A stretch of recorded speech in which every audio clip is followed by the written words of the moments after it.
ça, quand je suis sur la scène, je peux être 3 heures, 4 heures, vous savez. Ça, là, je suis correct. Mais pour partir pour voir un film, là, par exemple, 3 heures, là, être assis, là, je suis pas capable. Faut que je grouille. Faut que je marche. Qu'est-ce que c'est la différence entre Madame Rose Ouellette et la Poune? C'est qui la Poune? Je vais vous dire, la Poune, c'est la comédienne. Alors, quand je travaille, là, je me prends comme pour un enfant. Vous savez, un enfant qui veut faire toujours des mauvais coups. C'est une petite fille de 12-13 ans. Une petite fille de 12-13 ans. Ça, là, je pars avec ça quand je commence mon spectacle. Puis Mme Rose Ouellette, comme vous dites, eh bien, c'est pas la même chose. Mais est-ce que ça arrive dans la vraie vie, là, dans des situations où tout à coup, Rose Ouellette s'en rend pas trop compte, mais elle se met à réagir comme la Poune? Jamais. Non. Je vais vous dire ça. Il y en a des artistes, des comédiens. Faut qu'ils fassent un petit geste, vous savez, pour montrer qu'ils sont comédiens, qu'ils sont comiques. Pas moi. Mais ce que je veux dire plus, dans le fond, c'est que devant certaines situations qui soit vous intimident ou vous inquiètent, est-ce que vous pensez, la Poune, peut-être qu'elle ferait ça ou... Oui, parce que je suis une femme très, très gênée. Ça paraît pas, mais... Puis très timide. Moi, ça peut... Si je vais à quelque part, là, comme là, j'ai dit à Daniel, j'ai dit, tu vas venir me chercher, hein? Pour rentrer tout seul dans une place où il y a beaucoup de monde, pourtant je suis habitué. Là, c'est épouvantable tant que je ne suis pas rentré, là. Puis que je commence à parler avec quelqu'un. Qu'est-ce qui fait que vous soyez si mal à l'aise face à quelque chose que vous ne connaissez pas? Pourtant, vous avez passé votre vie à affronter des publics. Oui, mais je pense toujours que c'est pas ma place. Vous savez, je dis toujours, mais pourquoi qu'ils me demandent pour être là? Qu'est-ce que je vais aller faire là?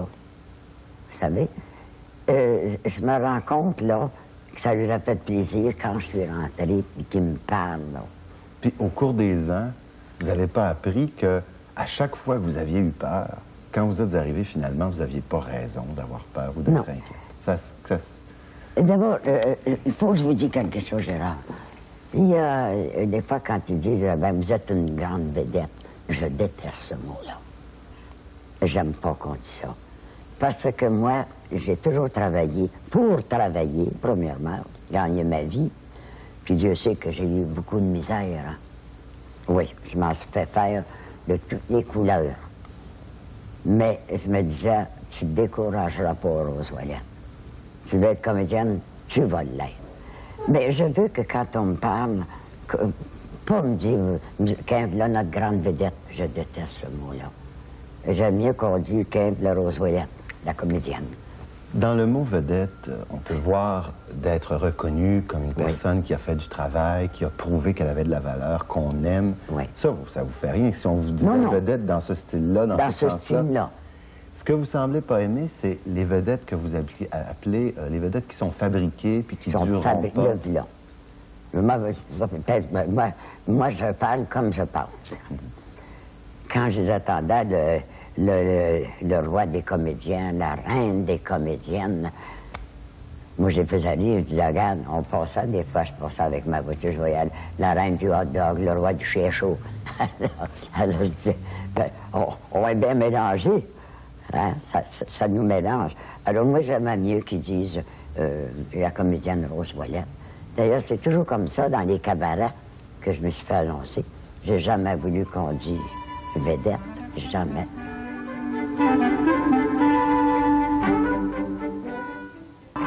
On a l'impression que vous êtes vraiment, que vous appartenez vraiment à votre public. Je leur appartiens.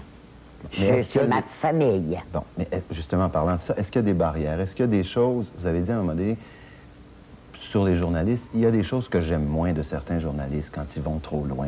Est-ce qu'il y a des barrières à un moment donné? Vous êtes une femme publique, vous l'avez dit. Oui. Vous appartenez à votre public. Oui. Il doit y avoir une barrière à un moment donné, là, que quand ça devient Mme Rose Ouellette, ça, on n'y touche pas. Votre famille, par exemple. On n'en sait pas beaucoup sur vous, sur votre famille. Non, parce que je vais vous dire pourquoi. J'ai toujours bien reçu les journalistes. Et puis, j'ai jamais eu comment j'appelle ça, de mauvais reportages. Ouais. Vous savez, jamais, jamais. J'ai toujours été pour les autres gentil. Puis des fois, Et quand je vois, des fois, je lis beaucoup d'ailleurs. Et puis quand je regarde des fois, puis je vois un journaliste qui a parlé d'Athènes, vous savez, ça me fait de la peine. Je le blâme pas des fois parce qu'il était voir le spectacle. Puis, moi, je ne l'ai pas vu. Lui, il a vu plus que moi. Mais ça me fait de la peine. Parce que je me dis, l'artiste essaye à gagner sa vie. Alors, si vous tapez dessus tout le temps, ça ne lui donne pas de chance. Hein? Mais il y a, pour reprendre un peu ce qu'on disait, il y a à un moment donné une barrière. Il y a des choses que vous ne voulez pas qu'on parle. Ah, je leur dis d'avance. Bon, comme la famille, par exemple, votre vie. Ah, je leur dis, ouais, vous savez, comme je parle avec vous, Gérard, hein, j'aime pas parler de ma famille. Parce que ma famille, ça m'appartient. Vous savez, que quand je n'ai pas une grosse famille. J'avais 3 sœurs, elles sont décédées. J'ai ni père ni mère, ça fait longtemps que c'est fini. Alors, c'est mes petits-enfants, vous savez, et puis ma fille, j'ai juste une fille. Alors, ça m'appartient. À l'école, est-ce que vous étiez aussi une... Ah oui, mais je me mettre dehors de 3 écoles. C'était épouvantable. Une année, une école? Ah oui, ma mère me changeait d'école, puis je traînais mes patins à roulettes pour... quand c'était la récréation, là. Moi, il y avait une clôture à sauter, je sautais par la clôture, je mettais mes patins à roulettes, puis je partais dans la rue. Alors, des fois, ça faisait pas, hein. Ça fait que... Êtes-vous restée longtemps à l'école, Mme Ouellette? Pardon? Êtes-vous restée longtemps à l'école? On ne pouvait pas rester longtemps. Il faut l'aider pour travailler, vous savez. C'est laisser l'école de bonne heure. Vous n'avez pas de regrets, de toute façon? Non, non, parce que ce que je sais, je l'ai appris de moi-même, puis avec le dictionnaire, puis savoir ce que ça voulait dire. Vous savez, on n'a pas fait comme il y en a que j'entends, ils ont été à tel couvent, tel pensionnat. Non, non, j'ai pas vu ça. Nous autres, il fallait travailler pour aider. Enfin, j'ai eu beaucoup de misère, Gérard. Si vous saviez la misère que j'ai eue. C'est pour ça qu'aujourd'hui, des fois, j'achète quelque chose. Oh, je dis, c'est pas bon. Oh, je dis, mange les roses. Il y en a qui n'ont pas. Vous avez eu de la misère, mais par contre, vous avez été chanceuse un petit peu. Oui. Écoutez, moi, je suis un petit peu plus jeune que vous. Pas beaucoup, mais un petit peu plus jeune que vous. Et puis, dans le monde d'aujourd'hui, il y a beaucoup de femmes, par exemple, qui disent la vie est dure pour les femmes, c'est difficile d'avoir des belles jobs pour les femmes. Oui. Vous, à 26 ans, il y a une bonne cinquantaine d'années, vous étiez une femme, et puis vous étiez directrice de théâtre. Oui. Avant pas mal d'autres mondes. Ah oui. Est-ce que le fait d'être femme, pour vous, ça vous a rendu la tâche plus difficile? Non, du tout. Est-ce que c'était commun qu'à votre époque, par exemple, qu'il y ait des directrices de théâtre au lieu de directeurs? Mais c'était plus des directeurs, hein, que des directrices, vous savez. C'était... Mais, vous savez, il y a des femmes qui sont capables de faire une certaine chose, mais ils ne donnent pas la peine, ils ont peur. Tandis que moi, j'ai jamais eu peur. Je me suis dit, je vais faire une comédienne. Si je réussis pas, j'allais travailler ailleurs. Mais n'oubliez pas, Gérard, que, vous savez, pour être comédienne, on l'a ou on ne l'a pas. Vous savez ça, hein? Parce qu'il y en a beaucoup que vous voyez. Mais moi, j'en vois des fois à la télévision, hein, et je me dis, mais qu'est-ce qu'elle a appris? Vous savez, je vois des choses qu'elle fait, que me semble, si j'étais directrice encore, j'y ferais passer. Aujourd'hui, c'est trop vite. Ils vont trop vite pour apprendre quelque chose. Ils n'ont pas le temps de faire les classes. Ils n'ont pas le temps, ils n'ont pas le temps. Ils n'ont pas le temps. Ils sortent de comment ça s'appelle ça, ce qu'ils apprennent, l'école nationale. Le conservatoire. Et puis, moi, j'en ai vu, Gérard, puis c'est vrai ce que je vous dis, qu'ils sortaient de cette école-là. Ils ne savaient pas où, quand ils rentraient, ils ne savaient pas rentrer, puis ils étaient tous mélangés. Tandis que moi, j'ai appris le burlesque. C'est vrai, j'ai pas appris le... non. Mais j'ai appris le burlesque par M. Guimond, père, Tizoune. C'est lui, d'ailleurs, que j'ai joué la première fois avec lui. C'est lui qui m'a montré. Vous, votre école, au fond, ça a été sur les planches. Sur les planches. J'ai jamais été, moi, au conservatoire. Jamais. Et puis, d'ailleurs, ça me naît de scène. Vous savez? C'est comme dimanche, là. Je savais pas, moi, je connaissais pas personne. Puis j'ai tombé avec le ministre. Ah, on parle du gala de la Bon, oui, j'ai tombé avec de la femme. Parce que c'était comme ça. Vous savez, c'est ad lib. On va en parler de ça. Bon, le fait que vous êtes arrivé sans préparation... Mais j'ai eu de la misère, Gérard, oui. à cause des gens qui me trouvaient toutes sortes de défauts parce que j'étais la poudre. Ben non, la poudre. Les gens, pas le public, là, vous voulez dire? Les gens, le théâtre, les artistes. Pas ceux avec qui vous travaillez? Ceux Non, qui non, étaient à non, l'extérieur? oui, ceux parce qui que... étaient dans le théâtre officiel, là? Oui, oui, mais moi, je vous parle des gens qui auraient posé... ben, ils ne me parlent pas. Ils ne me parlent pas. Ça ne pas ça. Je les rencontre aujourd'hui. Bonjour, madame Moellette, comment ça... J'ai dit, je parle pas de vitesse. Mais je leur dirais d'autres choses. Mais je suis trop poli pour ça. Ce que vous voulez dire, c'est que ça a pris du temps avant qu'on reconnaisse votre talent, votre... Ça a pris 20 ans. 20 ans pour que j'arrive à faire quelque chose. Le fait qu'on ne vous ait pas reconnu pendant un certain temps, c'est parce qu'en plus de la forme de théâtre que vous pratiquiez, du fait que c'était pas écrit, on ne pouvait pas savoir d'avance ce que vous alliez faire. Est-ce qu'on avait peur de vous? Vous étiez trop osé? Faisiez-vous des farces trop salées? Ou qu'est-ce que c'était, selon vous? C'était... Un peu de snobisme? C'est du snobisme que vous l'avez, c'est ça que je cherchais depuis tout à l'heure. Il voulait me snobber. Il me snobait, vous savez. Vous avez un nom pour ce monde-là, vous? Oui, il voulait hériter. On appelle ça comme ça, nous autres. Ou les m'as-tu vus? Des m'as-tu vus. C'est des vrais m'as-tu vus aussi. Mais aujourd'hui, je les vois.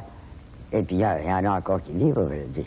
Puis surtout, il y en a une surtout que j'attends un jour, très poliment, de la rencontrer. Ah ben ouais, j'ai pas besoin d'apprendre un texte pour lui parler. Parce que maintenant, vous les apprenez, vos textes. Vous êtes retourné au théâtre, ça vous fait un petit peu peur au début, hein? Le premier m'a fait peur. Quand j'ai joué dans Boeing. Là, j'ai téléphoné à ma petite fille. Oh, j'ai dit, je l'appelle, moi, là. Ils vont venir chercher ça. Je ne peux pas, hey, comment tu veux que j'appelle ça? Il y avait 125 pages. Le lendemain, j'étais assise, tout seul. J'ai dit, tu devrais avoir honte aux toilettes.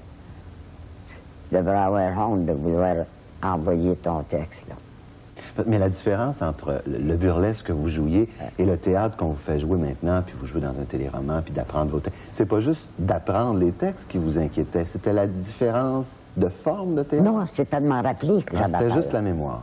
J'avais peur. Dans 15 jours, je le savais. Quand j'ai commencé les répétitions, je savais mon texte. Voyez-vous? Est-ce que vous êtes rassuré maintenant? Maintenant, je suis rassuré. Oui, maintenant, je me rappelle, on a fait une grande émission de télévision, mais on avait des petits rôles. J'étais très fier, moi, d'ailleurs. Puis je vous voyais entre les scènes, puis vous répétiez, je vous voyais répéter. Ah oui. C'est pas parce que vous étiez inquiète? Non, non, c'est parce que je veux, comme là, quand que je vais dans les monos, là. Moi, je voulais arriver, puis le savoir. Vous savez, pas faire perdre de temps aux autres, qui recommencent. Et puis, à part de ça, comme vous avez dit tout à l'heure, j'aime tellement mon théâtre que moi, quand je fais une affaire, c'est ça qui compte.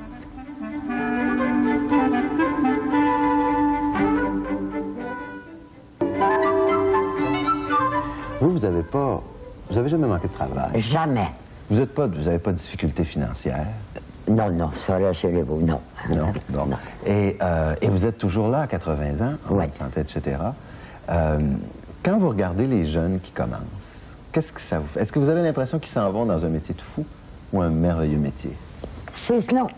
Je vais dire comme du vrai, là. Je dis ça souvent, c'est selon. Je les regarde. Ça faute des fois aussi de ceux qui les engagent, par exemple, à la télévision. Vous savez, ils ne leur montrent pas assez. Vous savez, ils devraient un peu plus leur expliquer l'idée. Alors, le petit jeune qui arrive là, ben, lui, des fois, il a ses idées. Alors, il veut jouer comme ci, comme ça. Je dirais qu'il ne se donne pas assez la peine. Parce qu'il y en a des bons.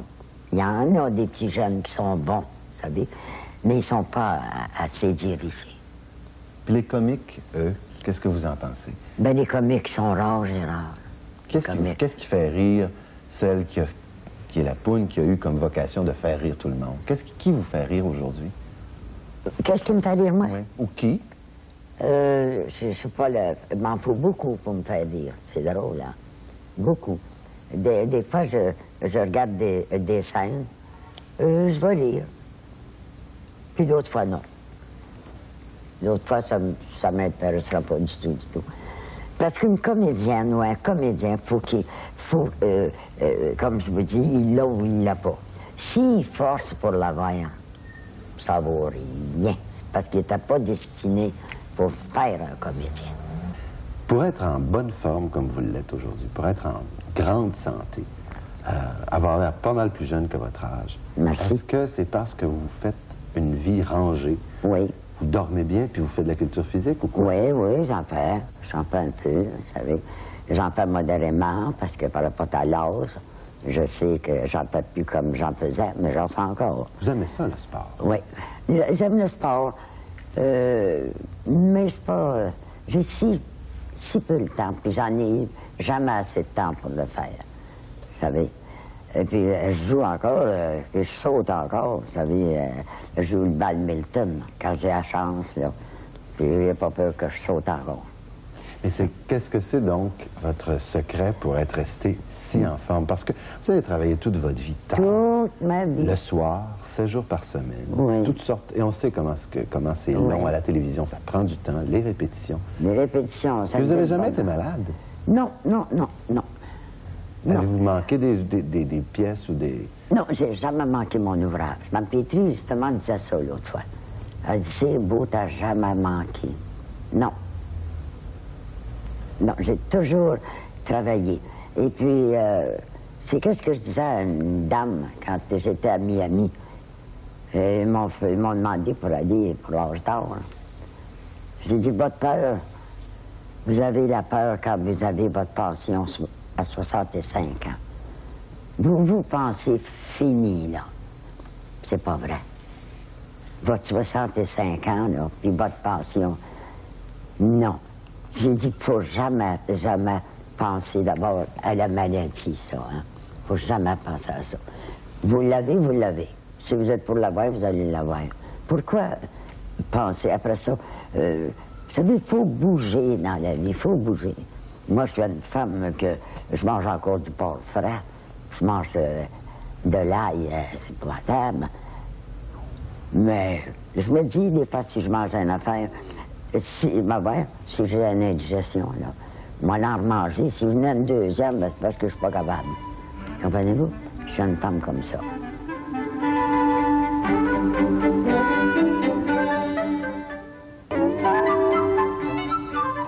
Le temps file, Mme Ouellette, puis je me demande si une femme qui approche 81 cet été, là, oui. Qui a eu tellement de choses dans sa vie, si elle a encore des rêves. Et j'ai cherché, puis je me suis dit, je pense qu'un des seuls rêves qu'elle nous a laissé savoir qu'elle avait, c'est un voyage à Paris que vous remettez depuis, au moins 30 ans. Je le remets, oui. Mais là, j'ai bien l'idée de le faire pour les fêtes, c'est probable. Qu'est-ce qui vous attire à Paris? Qu'est-ce que vous voulez voir après? C'est pas la capitale je veux voir des belles choses. Des belles choses. Du théâtre aussi? Le théâtre, oui. Moulin Rouge? Le Moulin Rouge, ça, je veux le voir. Puis, je veux voir des choses qui représentent que les artistes ont travaillé.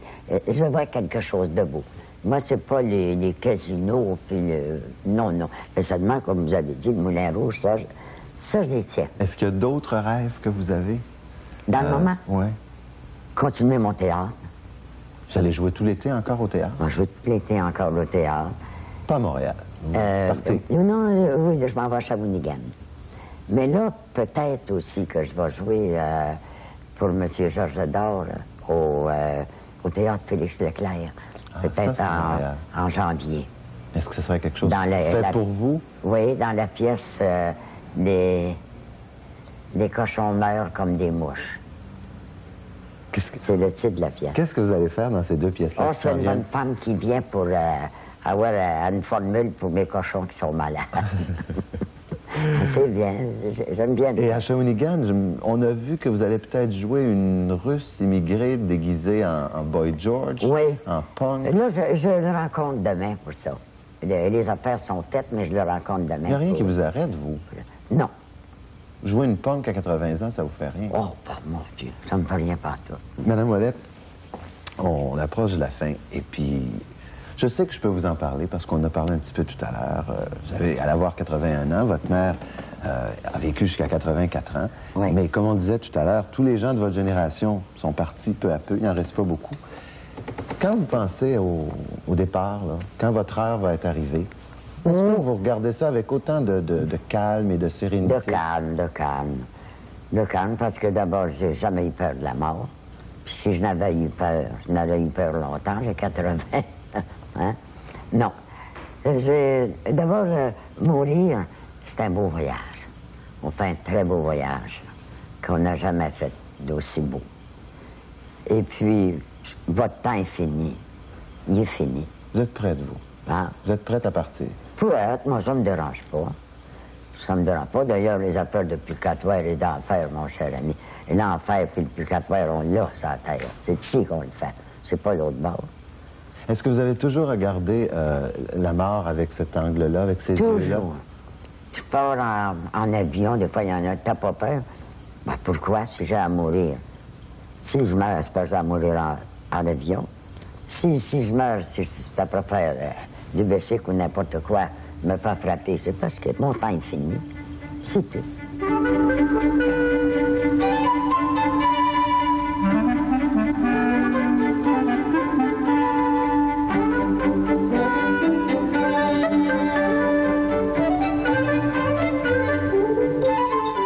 Retrouvez Michel Jasmin et son invité de la semaine, Johnny Farago, dans quelques instants.